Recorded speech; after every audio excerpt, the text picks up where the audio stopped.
है कि इसके घर में कुछ हो गया और ये खुश हो रहा है, ये बढ़िया हुआ, तो वो इनवर्सली प्रोपोर्शनल हो जाएगा। और गाल पे कोई आके ऐसे मसाज कर दे तुम्हारे तो गुस्सा आ जाएगा, और वही धीरे धीरे करे तो ज़्यादा पैसे लगेगा। इसको देख के किसकी याद आई तुम्हें? Second law of motion. कौन सा पढ़ रहे हैं? इसका दूसरा नाम क्या है? Second law of motion. दूसरा नाम क्या है इसका? दूसरा क्या नाम है? न्यूटन। न्यूटन्स ही है यहाँ पे, लो न्यूटन्स लगा दिया। Newton's second law of motion. नहीं, वो ये नहीं है। इसको लॉ ऑफ मोमेंटम भी बोलते हैं। Law of momentum. Law of momentum. Law of momentum. सुनो, अब मेरे को एक बात बताओ, सब लोग इधर देखो। फर्स्ट लॉ में बोला न्यूटन क्या चाहते थे? हाँ, न्यूटन चाहते हैं कि कोई चीज़ रेस्ट में है, यही तो बोला उन्होंने। नहीं समझ में आ रहा ना तुमको? कोई चीज़ रेस्ट में है तो रेस्ट में ही रहेगी।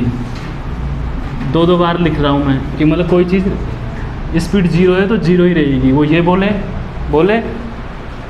और कोई चीज़ मोशन में है तो मोशन में रहेगी, बोले। देखो ये चीज़ कनेक्ट करना, ये चीज़ ही समझ नहीं आती बस। कब रहेगी वो? तब उन्होंने बोला कि फोर्स 0 हो तब। क्या समझ में आया? फोर्स ना हो तब बोला ना उन्होंने। चीज़ रुक जाती है, क्यों रुक जाती है? क्योंकि फोर्स 0 नहीं होता। नहीं समझ में आया? इसलिए रुक जाती है, फ्रिक्शन आ जाता है ना। तो पहले लो में उन्होंने बोला कि भाई फोर्स नहीं होगा ना, अगर फोर्स नहीं होगा तो क्या होगा? ऑब्जेक्ट रुका है तो रुका ही रहेगा, चल रहा है तो चलता ही रहेगा, जब तक कोई एक्सटर्नल फोर्स ना हो, मतलब फोर्स ना हो। तो तुम्हारे मन में ये नहीं आया कि अगर सर फोर्स हो गया तो क्या होगा? तो सर वो एक टाइम में तो रुक जाएगा और जो रेस्ट था वो रेस्ट मोशन हो जाएगा। ठीक है, तो इस वाले चैप्टर में अपन बात यही करेंगे कि अगर फोर्स हुआ, फोर्स प्रेजेंट हुआ तो क्या होगा। लिख देता हूँ, फोर्स अगर प्रेजेंट हुआ तो क्या होगा। देखो मैं अभी यहीं पे समझा देता हूँ थोड़ी सी देर में। देखो सेकंड लॉ कोई अलग नहीं है, थोड़ा सा समझने की ट्राई करो। देखो क्या होगा, सुनो। देखो कोई चीज़ रुकी हुई है तो रुकी रहेगी। इसको मैं ऐसे लिख सकता हूँ, u है ना v के बराबर रहेगा और वो कितना रहेगा? 0 रहेगा। नहीं समझ में आया? और कोई चीज़ चल रही है तो वो जैसे v है 10 मीटर पर सेकंड, तो वो 10 मीटर पर सेकंड से चलता रहेगा। तो यहाँ पे भी v बराबर u ही रहेगा। नहीं समझ में आया? u बराबर v रहेगा हमेशा, शुरू में भी यही, लास्ट में भी यही। अब एक चीज़ समझो, अगर फोर्स लग जाए या फिर कुछ ऐसा हो जाए, सुनो, कि ये कम होके या फिर घट के बढ़ के कुछ हो जाए। जैसे देखो, जैसे तुमने कोई ऑब्जेक्ट लिया, इसमें धक्का मारा, समझ रहे हो क्या? ये थोड़ा सा बस इसको बस कनेक्ट कर जाओ, फिर ये लॉ में समझा दूंगा। देखो इसमें धक्का मारा, अगर एक्सटर्नल फोर्स नहीं होता तो ये चलता ही जाता। लेकिन मैंने मान को चलो u स्पीड से भेजा इसको, u मतलब अभी एग्जांपल के लिए 10 मान लेता हूँ, 10 मीटर पर सेकंड, 10 मीटर पर सेकंड से भेजा। लेकिन क्या हुआ, कुछ देर बाद में इसकी स्पीड कम हुई। डायरेक्ट 0 थोड़ी होगी, पहले कम ही तो होएगी ना। तो 5 मान लूँ, तुम्हारी मर्जी है, कुछ भी मान लो। तो उसकी स्पीड कम होके मान लो v हो गई, और v है कितनी? 5 बोल रहे हो तो 5 ही लिख देता हूँ। तो देखो स्पीड में चेंज आ गया ना। तो जो स्पीड में चेंज होता है उसको क्या बोलते हैं? चेंज इन स्पीड, एक्सेलरेशन बोलते हैं ना। हाँ, रिटार्डेशन तो बोलते हैं, पर ओवरऑल तो एक्सेलरेशन बोल सकते हैं कि स्पीड में चेंज हो रहा है या फिर वेलोसिटी में चेंज हो रहा है, वही तो एक्सेलरेशन हो गया। नहीं समझ में आया? तो यहाँ पे देखो एक्सेलरेशन आ गया। तो एक्सेलरेशन किसकी वजह से आया? फोर्स की वजह से आया ना। एक्सेलरेशन देखो यहाँ शुरू में मान लो स्मूथ होती सरफेस या फिर स्पेस में ये चलती रहती, तो ऐसी सिचुएशन रहती है, ऐसी ऊपर वाली दोनों, उस टाइम में फोर्स आता ही नहीं, फोर्स ही नहीं लग रहा, तो ऑब्जेक्ट जैसे चल रहा है वैसे ही चलता रहेगा, मतलब कांस्टेंट स्पीड से चलता रहेगा। नहीं समझ में आ रहा है ना? आ रहा है? कांस्टेंट स्पीड से चलता रह रहा है, जो स्पीड है वही रहेगी। अभी इसमें देखो 0 को भी ऐसे मान लो कुछ ना कुछ तो स्पीड है, वो अलग बात है 0 है। तो ये मान लो जो स्पीड उसकी है v है तो वो v ही रहेगी, चेंज ही नहीं होगी। तो इस केस में एक्सेलरेशन नहीं आया है ना, समझ रहे हो ना ये। तो अब इस केस में स्पीड चेंज हो गई तो मतलब एक्सेलरेशन आ गया, क्योंकि एक्सेलरेशन का फॉर्मूला यही तो होता है, final velocity minus initial velocity upon time. आया ना समझ में। अब देखो ये एक्सेलरेशन किसकी वजह से आया, फोर्स की वजह से। तो ये बोलते हैं फोर्स में और एक्सेलरेशन में रिलेशन निकालो। रिलेशन समझते हो, इनमें क्या रिश्ता है, इनमें क्या रिश्तेदारी है, रिश्तेदारी समझते हो, नहीं समझ में आई। कि जैसे इसको बढ़ाया तो ये भी बढ़ेगा क्या, या फिर इसको घटाया तो ये भी घटेगा क्या, नहीं समझ में आया। रिश्तेदार होते हैं ना, जैसे ये देखो इनमें रिश्तेदारी है ए में और बी में। ए के घर में कोई मुसीबत आई या फिर बी के घर में कोई प्रॉब्लम आई तो ए को भी दुख हुआ, नहीं समझ में आया। क्या समझ में आया, वो डायरेक्टली प्रोपोर्शनल है कि जैसा ये फील कर रहा है ना वैसा ही ये कर रहा है। और अगर उल्टा हो जाए कि इसके घर में कुछ हो गया और ये खुश हो रहा है, ये बढ़िया हुआ, तो वो इनवर्सली प्रोपोर्शनल हो जाएगा। हाँ इनडायरेक्टली। आया क्या समझ में। तो देखो डायरेक्टली प्रोपोर्शनल होता है ये कि भाई ये बढ़ा तो ये भी बढ़ा, तो ये इनका रिश्ता है। रिश्तेदारों में ऐसे ही होता है, लेकिन जब दुश्मनी होती है वो इनवर्सली प्रोपोर्शनल होते हैं, ऐसे कि ये इनका उल्टा है हिसाब। अपॉन का मतलब समझते हो ना, इसको मैं मैथमेटिकली कभी और समझाऊंगा, अभी इतना ही समझ लो। तो ये बताओ एक्सेलरेशन फोर्स के डायरेक्टली प्रोपोर्शनल है कि इनवर्सली प्रोपोर्शनल है। तो ये तुम कैसे बोल सकते हो, फॉर्मूला पता है इसलिए। तो देखो ये तो मैंने कनेक्ट कराया। Actually second law of motion देखो कैसे होगा। सर वो रेस्ट भी रहेगा, मोशन टू मोशन भी। सर वो है ना फर्स्ट लॉ है ना, वो है तो मैंने फर्स्ट लॉ से ही तो सेकंड कनेक्ट किया है ना, नहीं समझ में आया। तो अगर फोर्स 0 रहेगा ना तभी, हाँ जाओ। तो मैं ये बात समझ में नहीं आई ना अभी भी, किसी फर्स्ट लॉ वैलिड तब होगा, आप समझ रहे हो ना, जब एक्सटर्नल फोर्स ना हो। फर्स्ट लॉ में फोर्स की बात ही नहीं है एक तरह से देखा जाए तो। नहीं आया समझ, आ गया। देखो पहले यहाँ पे लॉ ऑफ मोमेंटम बोलते हैं, तो मोमेंटम क्या होता है जानते हो, क्या होता है मोमेंटम। मास इनटू मास का रिश्तेदार। चलो देखो तुमको मोमेंटम बताने से पहले एक चीज़ समझाता हूँ, सब लोग ही देख लेते हो ऐसे। देखो मोमेंटम ऐसे समझ नहीं आएगा, मैंने बोल रहा एक है ना, एक छोटी सी गोली है। कौन है, गोली समझते हो, बुलेट समझते हो। अरे सब समझते हो तुम, नहीं समझोगे तो कल ही गन ले आऊँगा मैं यहाँ पे क्लास में, फिर देख लेना क्या होगा। तैयार है, हाँ मेरे को करा दे अंदर तो है ना। तो देखो गोली है, कितना वजन होगा उसमें, सर 5 ग्राम, मुश्किल से 5-10 ग्राम होता है, और थोड़ा ज़्यादा लगा लो, है ना। तो उस गोली को ऐसे तुमको कोई धीरे धीरे टच करा रहा है, तुम्हें कुछ होगा नहीं सर, नहीं होगा। लेकिन उस गोली की अगर स्पीड बढ़ा दें, सर जब तो कुछ होगा। गन से स्पीड आ रही है तो कुछ होगा, कुछ होगा सर कुछ नहीं, बहुत कुछ होगा, ठीक है। दूसरी बात करें कि एक ट्रक है ना। अब यार तुमको ट्रक बनाना पड़ेगा, नहीं तुम मजाक बनाओगे मेरा। ट्रक बना देता हूँ वैसा वाला, लोडिंग वाला। अभी ठीक है ना ये ट्रक, ये तो लग रहा है ट्रक जैसा। ठीक है ये ट्रक है, और ये ट्रक का देखो मास समझते हो ना। इसका मास स्मॉल एम है, बहुत छोटा है, और इसका मास बहुत बड़ा है, कैपिटल एम है। या फिर ऐसे समझो कितने टन का है ये, 2 टन का है ट्रक। 2 टन लिख दूँ, वज़न भी भरा हुआ है इसमें कुछ, तो 2 टन मतलब 2000 kg है ना, इतना इसका मास है या फिर वेट है। मैं अभी मास कोई दिक्कत नहीं है, मैं एग्जांपल ले रहा हूँ। वैसे तो अभी तुम बोलोगे फिर यार न्यूटन होना चाहिए, किलोग्राम क्यों है, वैसे बहुत सारी चीज़ें, पर ये बहुत ज़्यादा है। लेकिन इसकी स्पीड बहुत कम है, बहुत कम, समझ रहे हो। ये ऐसे चलना ही शुरू किया था 2-3 की स्पीड से रेंगना शुरू किया, नहीं तो इसने तुमको हिट कर दिया। ऐसे तुम जा रहे थे यहाँ पे, ऐसे यहाँ पे ऐसे जा रहे थे तुम, ऐसे यूँ ऐसे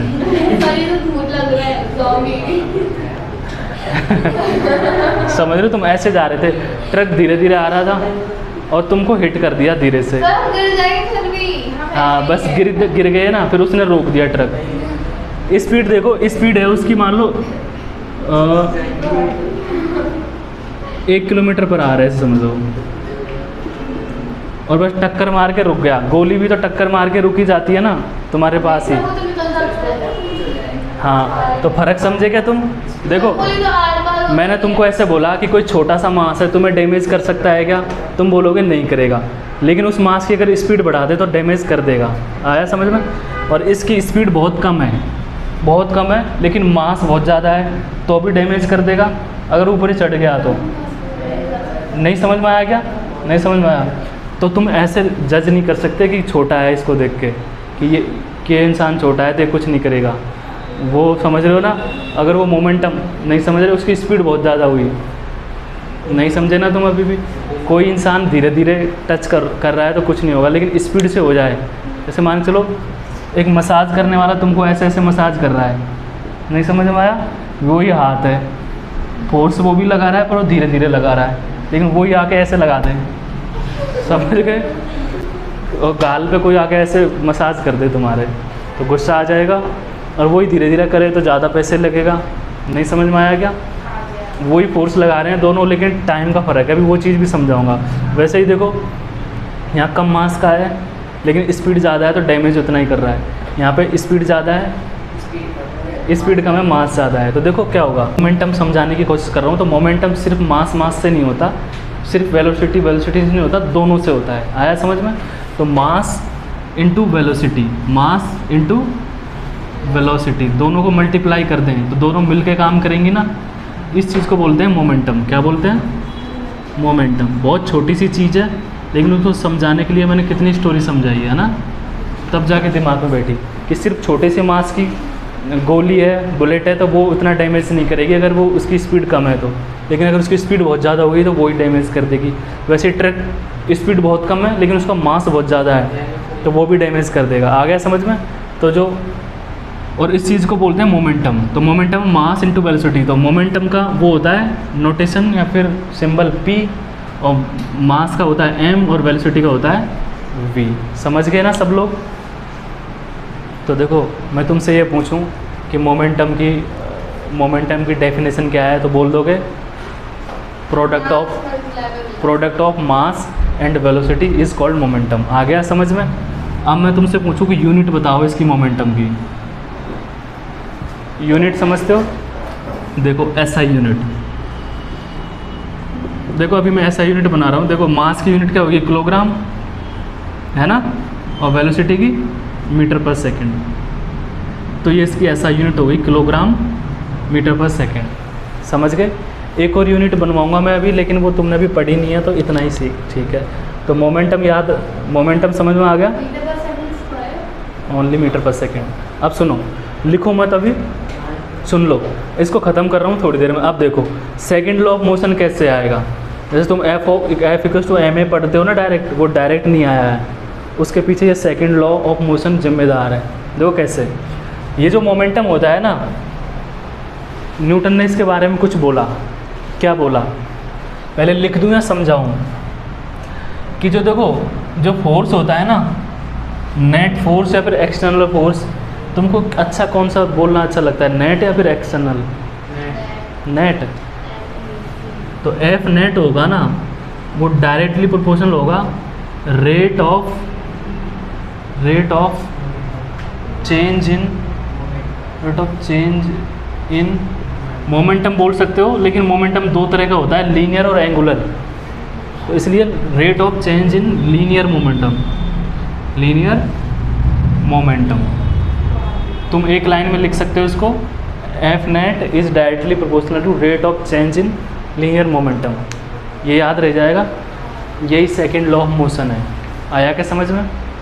सुनो इधर एक बार सुन लो।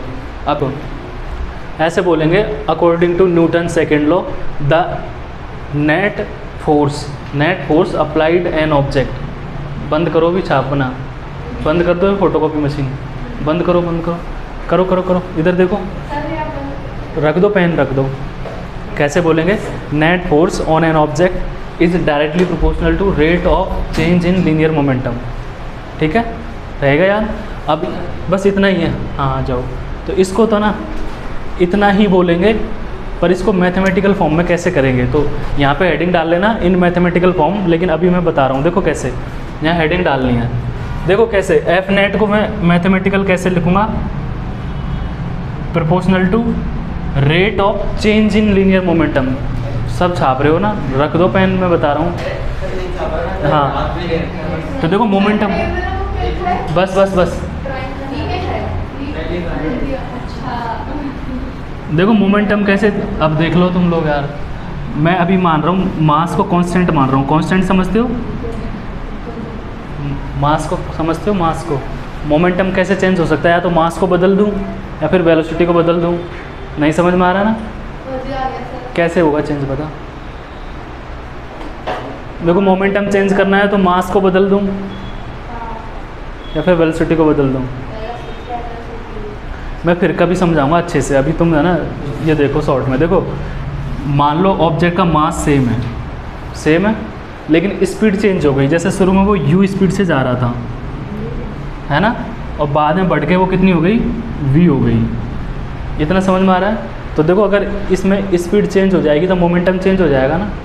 ऐसे समझो, कोई ऑब्जेक्ट का मास है मान के चलो 2 kg, है ना, और उसकी स्पीड कितनी है, मान के चलो 10 मीटर पर सेकेंड। लेकिन वो स्पीड बढ़ के कितनी हो गई, स्पीड बढ़ के यहाँ लिख रहा हूँ, स्पीड बढ़ के हो गई v।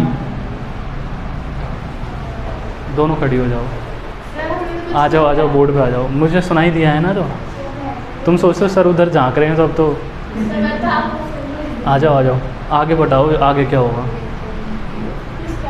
हाँ देखो और 2 बच्चे बैठे हैं पर मैं तुमको पढ़ा रहा हूँ।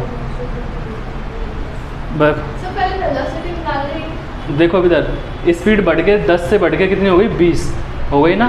तो मैं शुरू में मोमेंटम निकालूंगा तो क्या निकल के आएगा, 2 × 10। नहीं समझ में आया, mv होता है ना। तो शुरू में निकाला मोमेंटम, तो शुरू वाला p1 आएगा m × u, और बाद में p2 बोलूँगा तो वो क्या आएगा, m × v। तो m तो देखो 2 ही है यहाँ पे भी, और m यहाँ पे भी 2 ही है। आया समझ में। यहाँ पे v कितना था, 10, और यहाँ कितना हो गया, 20। तो मोमेंटम देखो यहाँ पे तो कितना आया, 20, और यहाँ पे कितना हो गया, 40। तो मोमेंटम चेंज हो गया ना। आया समझ में। तो देखो ऐसे ही होगा, ये पहली कंडीशन है और ये दूसरी है, ऐसे समझो। तो देखो पहली कंडीशन पे जो मोमेंटम है उसको p1 मान लिया, और दूसरी पे कितना मान लिया, p2। तो चेंज इन मोमेंटम कैसे निकालेंगे, फाइनल माइनस इनिशियल निकालेंगे। तो चेंज इन मोमेंटम तो p2 - p1, समझ रहे हो। और रेट, मैंने बोला रेट होता है ना, उसमें टाइम से डिवाइड कर दिया करो। आ गया समझ में। तो देखो यहाँ से भी समझ में आ रहा है, net force is directly proportional to rate of change in linear momentum. आया समझ में। पेन पेपर रखो नीचे, अभी ख़त्म नहीं हुआ है। अब इधर देखो, मैं यहाँ से अगर P1 निकालना चाहूँ तो कितना निकल के आएगा, देखो P1 क्या होएगा, mu होगा, और P2 कितना होगा, mv। आया ना समझ में। इनकी वैल्यूज़ यहाँ पुट कर देता हूँ, F नेट। अब देखो प्रोपोर्शनलिटी का साइन हटाओगे ना तो एक कांस्टेंट आ जाएगा, है ना, और वो कांस्टेंट अभी तो यहाँ तो रहने दो, यहाँ कांस्टेंट आ जाएगा और वो k आएगा, और वो k की वैल्यू मैं 1 मान लेता हूँ। क्या मान रहा हूँ, 1। तो अभी तो k रहने देता हूँ, आगे 1 लगा के मिटा दूंगा उसको। अब देखो P2 की जगह क्या लिख दिया मैंने यहाँ से, mv। क्या लिखा, लिख लो पहले, तुम लिख लो। तो इसको बंद करके रखो ना, फिर क्या मतलब है, क्योंकि ये समझ में नहीं आया ना, फिर कहीं भी समझ नहीं आएगा, फिर स्कूल में कहीं भी। देखो P2 की जगह सीधा उठा के रख दिया mv, माइनस का साइन ऐसे कैसे, और P1 की जगह रख दिया mu। ठीक है।